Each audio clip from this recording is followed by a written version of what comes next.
नमस्कार,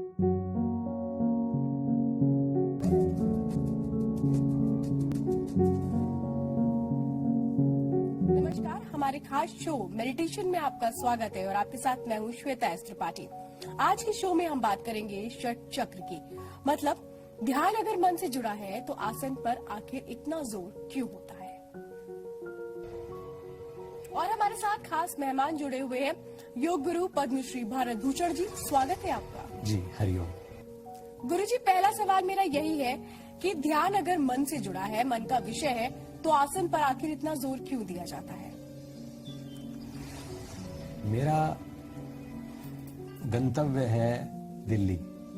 मैं अपने आश्रम से सहारनपुर से चला हूं और दिल्ली मुझे पहुंचना है। लेकिन जब मैं दिल्ली के लिए चलता हूं तो सबसे पहले मैं अपनी गाड़ी को देखता हूं, ये ठीक है या नहीं है, गाड़ी की सर्विस हुई है नहीं हुई है, इसमें हवा प्रॉपर ठीक है, पेट्रोल ठीक है, पानी चेक करते हैं, तब गाड़ी निकालते हैं। तो इसी प्रकार से जब दिल्ली आ जाते हैं तो फिर हम गाड़ी की बात को उस समय के लिए भूल जाते हैं। साधन है गाड़ी। ऐसे ही हमारे शरीर में जो शरीर साधन है, शरीर माध्यम खलु धर्म साधनम, ये जो हमारा इदम शरीरम ही धर्म साधनम, हमारा ये शरीर ही धर्म का यानी हमारे ध्यान का साधन है। तो साधन का ठीक होना जरूरी है। और फिर खास तौर से क्योंकि ध्यान में चक्रों की बहुत बड़ी महत्ता होती है और चक्र हमारी रीढ़ के साथ अवस्थित है, तो इसलिए जितने भी आसन हम करते हैं वो इसलिए करते हैं कि ध्यानात्मक आसन हमारे सुगम हो जाएं, जिससे कि हमारे ध्यान में कोई व्यवधान ना हो, ध्यान में किसी तरह की बाधा ना हो। इसलिए आसनों का बहुत अधिक इम्पोर्टेंस है।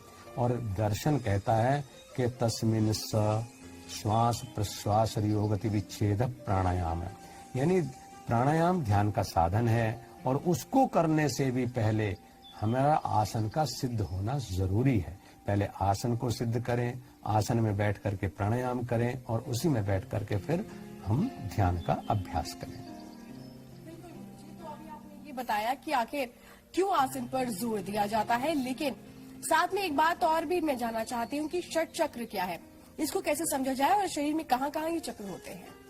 ये बहुत अच्छी बात है क्योंकि षट चक्रों की चर्चा बहुत होती है, लेकिन चक्रों की अपनी अवस्था है, अपनी स्थिति है और अपनी भूमिका है, उनके काम है।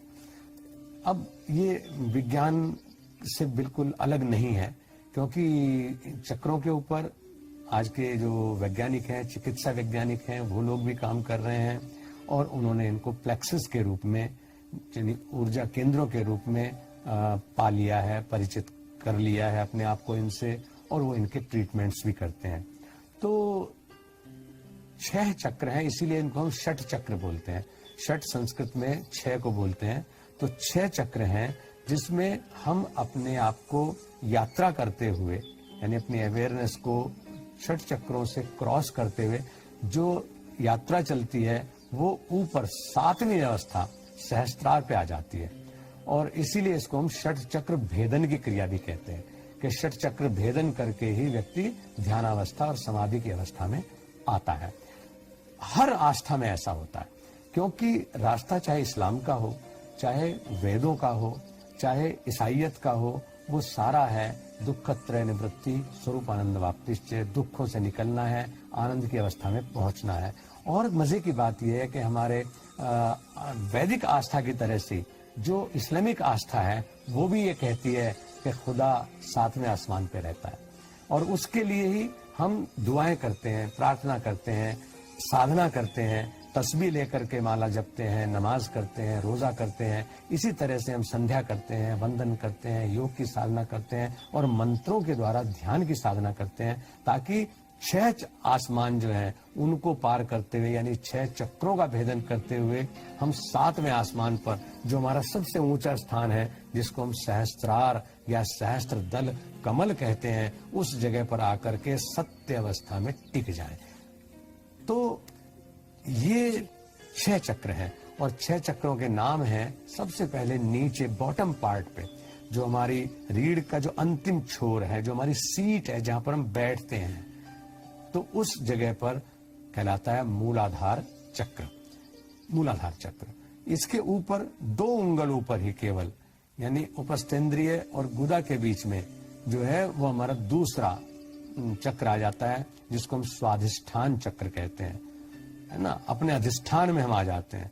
और इसके ऊपर तीसरा चक्र जो नाभि के धरातल पर है वो कहलाता है, लोग उसे नेवल चक्र भी कह देते हैं अंग्रेजी में, लेकिन वो मणिपुर चक्र कहलाता है, क्योंकि ये मणि का स्थान है, शक्ति का स्थान है। हम सूर्य को भी अगर धारण करते हैं, अभी आगे आप सूर्य की साधना भी इसमें करेंगे तो वहां बताया जाएगा कि हम यहाँ पर उसको धारण करते हैं। तो ये मणिपुर चक्र। इससे ऊपर जाता है हमारा चौथा चक्र, जिसको हम अनाहत चक्र बोलते हैं, जो हार्ट के लेवल पर है। 5वां चक्र आ जाता है जो विशुद्धाख्य चक्र कहलाता है। विशुद्ध चक्र भी बोल देते हैं इसको, लेकिन इसका पूरा नाम है विशुद्धाख्य चक्र।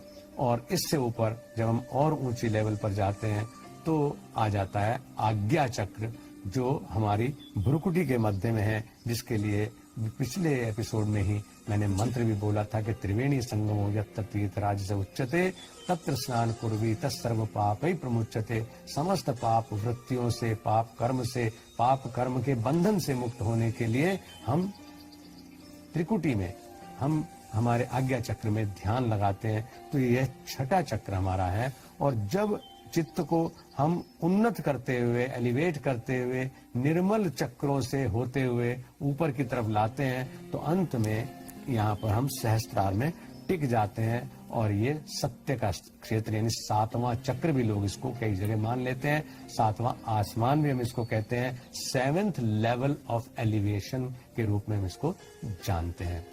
वेदों में मंत्रों के माध्यम से हम इन चक्रों के भेदन की प्रक्रिया को अपनाते हैं। और ये सबके लिए, क्योंकि इसका अधिकार है, तो वो संध्या के रूप में ऋषियों ने विश्व भर के प्राणी मात्र के लिए इसका विधान किया है। कहीं भी ऐसा नहीं कहा कि ये हिंदू करे, कहीं ऐसा नहीं कहा कि इसको मुसलमान ना करे, क्योंकि इसका किसी जाति और धार्मिक आस्था से कोई लेना देना नहीं है। सारे रास्ते हमें उसी तरह से आनंद में पहुंचाने के लिए हैं, जैसे सारी नदियां अंततः समंदर बन जाने के लिए हैं। बिल्कुल गुरुजी, तो आखिर कैसे इन मंत्रों के जरिए ध्यान केंद्रित किया जाए चक्रों पर, ये हम आपसे जानेंगे, लेकिन यहाँ पर रुकेंगे एक छोटे से ब्रेक के लिए। ब्रेक के बाद स्वागत है आपका। ब्रेक के पहले हमने गुरुजी से जाना कि कैसे ध्यान अगर मन से जुड़ा है तो आसन पर आखिर इतना जोर क्यों दिया जाता है। साथ में षट चक्र की बात की, मंत्रों का भी जिक्र किया। तो आइए अब गुरु से जानते हैं कि कैसे मंत्रों के जरिए चक्रों पर ध्यान केंद्रित किया जाए, कैसे इसका अभ्यास किया जाए। गुरुजी, कैसे अभ्यास किया जाए इसका? देखिए, जिस प्रकार से हम अपने घर के जो 6-7 कमरे हैं, उनमें जिस कमरे में भी हम जाना बंद कर देंगे, उसी कमरे में कीट पतंगे, जाले, मकड़ी, मच्छर पैदा होने शुरू हो जाएंगे। जिन कमरों का हम रेगुलर इस्तेमाल करते हैं, उन कमरों में वेंटिलेशन भी अच्छी रहती है, वहां पर जाना आना, यानी वहां पर जीवन दिखाई देता है, और वहीं पर आप अपना अधिकतम समय बिताते हैं। तो इसी तरह से हमारे जो 6 चक्र हैं, इनके अंदर अगर हम इनकी उपेक्षा किए रहते हैं, तो उपेक्षा किए रहने की वजह से ये चक्र जड़ हो जाते हैं। और इनके जो रोल्स हैं शरीर में, इनकी भूमिका है शारीरिक स्तर पर भी और आध्यात्मिक स्तर पर भी, तो उस भूमिका में कहीं कमी आ जाती है। इसलिए ये विधान किया गया है कि साधक को कम से कम दिन में 3 बार इन चक्रों में विचरण करना चाहिए ध्यान के माध्यम से। इस काम को करने में जो हम 5 से 10 मिनट का समय लगाते हैं, वो समय एक ऐसा इन्वेस्टमेंट है जो कम से कम चौगुना होकर के हमको मिलता है। ये खास बात है। तो इसलिए निर्देश है कि जो प्राणायाम का मंत्र है, उस मंत्र के साथ इन चक्र में मानसिक संचार हमें करना चाहिए। मानसिक संचार का मतलब है कि हम मानसिक रूप से इसमें भ्रमण करें। अक्सर क्या होता है कि आप बैठे यहाँ हैं, लेकिन मानसिक रूप से आप मुंबई पहुंचे हुए हैं। आप यहाँ बैठे हैं, मानसिक रूप से आप सिनेमा हॉल में पहुंच जाते हैं। आप कथा वार्ता में बैठे हैं, मानसिक रूप से आप अस्पताल में पहुंच जाते हैं। तो मन की शक्तियां बड़ी विराट हैं। तो इसलिए हम पूरी मानसिक अवेयरनेस से चक्रों के अंदर विचरण करना सीखें। आपने 6 चक्रों की स्थिति को समझा कि नीचे मूलाधार है, स्वादिष्ठान है, मणिपुर है, उसके ऊपर अनाहत है, उसके ऊपर विशुद्धाख्य चक्र है और सबसे ऊपर जो है वो हमारा आज्ञा चक्र है, जो कि सहस्त्रार्थ के रास्ते कपाट को खोल देता है। और इसीलिए जो आसन हमारा सिद्धासन है, उसको हम या ध्यानात्मक आसन है, उनको मोक्ष कपाट भेद जनकम कहा गया है कि वो मोक्ष के कपाट खोलने का रास्ता हमारे लिए खोल देते हैं। ये उनकी खासियत है। तो यहाँ पर जो मंत्र है उसको एक बार सुने। उस मंत्र के साथ 6 के 6 चक्रों पर एक एक मंत्र के साथ में ध्यान लाना होता है, यानी अवेयरनेस को लाना होता है और मानसिक रूप से संचार करना होता है। पहला उच्चारण है ओम भू। इसके साथ मूलाधार जो बॉटम पार्ट है वहां पर अपनी अवेयरनेस को लाएं, ओम भुवः। इसके बाद साथ जो 2 उंगल ऊपर की स्थिति है रीढ़ के अंदर, जिसको हम स्वादिष्ठान चक्र बोलते हैं, वहां पर अपनी अवेयरनेस को लाएं, ओम स्वः। इसके साथ ही हम अपनी अवेयरनेस को ऊपर नाभि के क्षेत्र में ले आते हैं, ओम मह। इसके साथ हम अनाहत चक्र यानी हृदय स्थल पर आ जाते हैं, ओम जनः। इसके साथ साथ हम अपने विशुद्धाख्य चक्र पर यानी कंठ क्षेत्र पर अपनी अवेयरनेस को ले आते हैं, ओम तपः। इसके साथ साथ और ऊपर उठते हुए हम अपने अवेयरनेस को आज्ञा चक्र में ले आते हैं और फिर ओम सत्यम। इसके साथ हम अपनी अवेयरनेस को ऊपर ब्रह्मरंध्र यानी सहस्त्रार में ले आते हैं।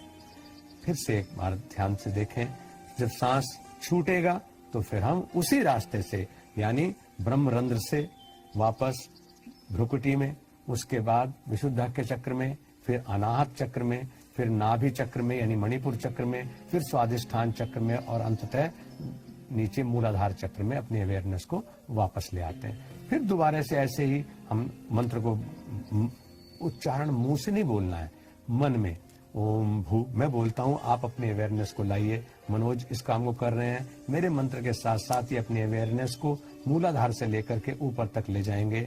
और फिर अभ्यास जब गुरुमुख से हम इन मंत्रों को सुनते हैं तो फिर मानसिक रूप से इन मंत्र का उच्चारण करते समय अपने ध्यान में इनका अभ्यास करते हैं।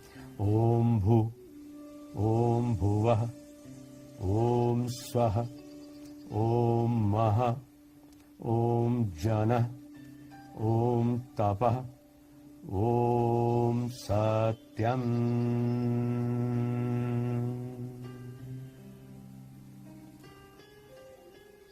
उसके बाद सांस छोड़ते हुए फिर से नीचे आ जाएं। इसमें अवेयरनेस के नीचे से ऊपर को जाने का अभ्यास की तुलना आप इस तरीके से कर सकते हैं कि जैसे आप वाटर टैप खोल देते हैं और बाल्टी में पानी भरने लगता है, बकेट में पानी भरने लगता है।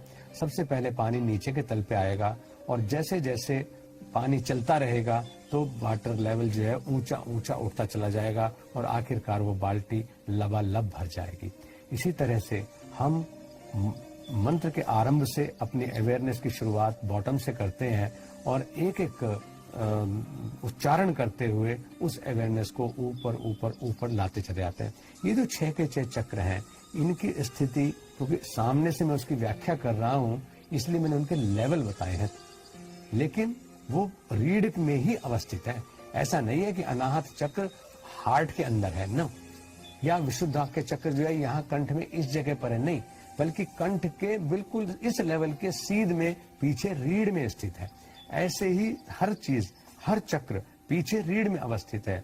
तो उसी तरह से हम मंत्र के साथ में बार बार ऊपर जाएंगे, यानी स्पाइनल कॉलम में जो हमारे चक्र हैं उनके साथ संचरण करते हुए ऊपर ऊपर ऊपर ऊपर अपनी अवेयरनेस को लाएंगे और पूरी तरह से हम आज्ञा चक्र से ऊपर जाकर के सहस्त्रार में ओम सत्यम यानी divine is truth, truth is divine. सत्य और परमेश्वर अलग अलग नहीं है, परमेश्वर ही सत्य है, सत्य ही परमेश्वर है, क्योंकि बाकी सब कुछ पेरिशेबल है। जो हमेशा रहने वाली चीज है उसको हम परमात्मा, परम आनंद या परमेश्वर करते हैं। क्योंकि सुख का विकल्प है कि वो दुख आ सकता है, दुख का विकल्प है कि सुख आ सकता है, लेकिन साधक इस साधना के द्वारा दुख और सुख दोनों सीमाओं से परे चला जाता है और वहाँ आनंद की अवस्था है जिसको हम निर्विकल्प अवस्था कहते हैं, क्योंकि इस आनंद की अवस्था दुख पे दोबारा आदमी को नहीं लाती है। आनंद की अवस्था सुख में भी उसको नहीं ले जाती है, क्योंकि सुख दुनिया में सचमुच कहीं होता ही नहीं है, केवल सुखाभास होता है, दुखाभास होता है, और उन आभासों में हम दुखी और सुखी अपने आप को अनुभव करते रहते हैं। लेकिन आनंद में स्वरूप हमारा है और उस स्वरूप की प्राप्ति हम ध्यान के माध्यम से इसी प्रकार करते हैं। गुरुजी, एक सवाल यहाँ पर मैं करना चाहती हूँ कि समय की पाबंदी है, बहुत संक्षिप्त में आपसे उत्तर चाहती हूँ कि जो भी साधक इसको शुरुआती दौर में कर रहे हैं, तो ये जो चक्र आपने बताए हैं, आसन बताए हैं, योग बताए हैं, क्या इनको वो जब वो शुरुआती दौर में कर रहे हैं तो इनका अभ्यास कर सकते हैं? हाँ, बिल्कुल बिल्कुल कर सकते हैं। ये रिस्क फ्री अभ्यास है, लेकिन जैसा, क्योंकि आप अगर रेगुलर व्यूअर हैं तभी आप इसका ज्यादा फायदा ले सकते हैं, क्योंकि पिछले एपिसोड में हमने बताया कि ध्यान की अवस्था से वापस कैसे आना चाहिए। ये भी आपको पता होना चाहिए। मैं दिल्ली तो चला गया, लेकिन मुझे घर वापस भी लौटना है। अब वापस लौटने का रास्ता ही नहीं आता तो हम क्या करेंगे? गाड़ी भी हमारे पास में है और रास्ता हमें नहीं पता, तो फिर गुरु को ढूंढेंगे कि दिल्ली से सहारनपुर का वापसी का रास्ता बताओ। तो इसलिए हमें ध्यान की अवस्था में जाना, और क्योंकि आप कंट्रोलर हैं सिस्टम के, आपको ये जीवन दिया है, शरीर दिया है, यानी साधन भी दिए हैं, और 100 साल के लिए दिया है, तो 100 साल तक इसको आप अपने पूरे नियंत्रण से इस्तेमाल करेंगे। ध्यान की अवस्था में जाना, ध्यान की अवस्था से लौटना, ताकि आप सुरक्षित रहें, आनंदित रहें, ये हमें आना चाहिए। बिल्कुल गुरुजी, बहुत महत्वपूर्ण बातें आज आपने बताई इस खास एपिसोड में। षट चक्र के बारे में आपने बताया और ये भी बताया कि आखिर ध्यान के दौरान आसनों पर क्यों जोर दिया जाता है। हमारे साथ इस खास पेशकश में जुड़े इसके लिए बहुत बहुत धन्यवाद। धन्यवाद। तो ये जो अभ्यास गुरुजी बता रहे हैं, आप इनको निरंतर कीजिए ताकि आपको फायदा मिल सके और जो एक उद्देश्य हमारे इस कार्यक्रम का है वो भी पूरा हो सके। फिलहाल आज के लिए मुझे और मेरी पूरी टीम को दीजिए इजाजत। नमस्कार।